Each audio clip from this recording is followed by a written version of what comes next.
بسم الله الرحمن الرحيم يا أيها النبي لم تحرم ما أحل الله لك تبتغي مرضات أزواجك والله غفور رحيم قد فرض الله لكم تحلة أيمانكم والله مولاكم وهو العليم الحكيم وإذ أسر النبي إلى بعض أزواجه حديثا فلما نبأت به وأظهره الله عليه عرف بعضه وأعرض عن بعض فلما نبأها به قالت من أنبأك هذا قال نبأني العليم الخبير إن تتوبا إلى الله فقد صغت قلوبكما وإن تظاهرا عليه فإن الله هو مولاه وجبريل وصالح المؤمنين والملائكة بعد ذلك ظهير عسى ربه إن طلقكن أن يبدله أزواجا خيرا منكن مسلمات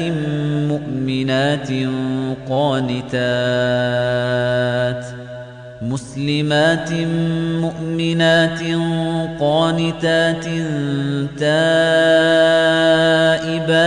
عابدات سائحات ثيبات وأبكارا يا أيها الذين آمنوا قوا أنفسكم وأهليكم نارا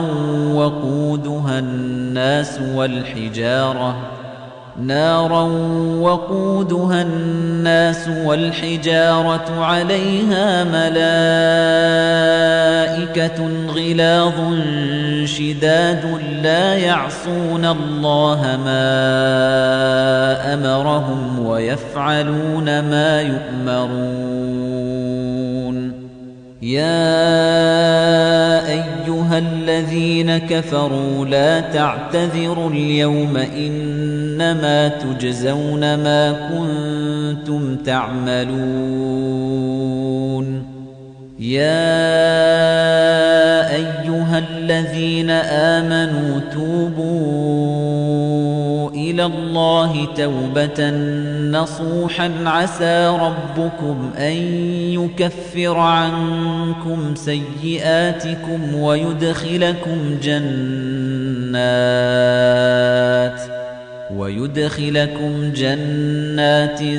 تجري من تحتها الأنهار يوم لا يخزي الله النبي والذين آمنوا معه نورهم يسعى بين أيديهم وبأيمانهم يقولون ربنا أتمم لنا نورنا واغفر لنا إنك على كل شيء قدير يا أيها النبي جاهد الكفار والمنافقين واغلظ عليهم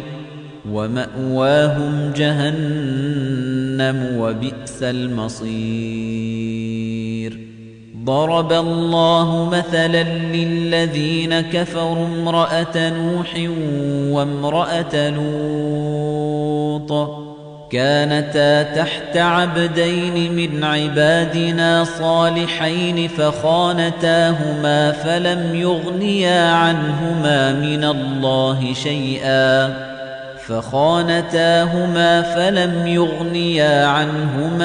الله شيئا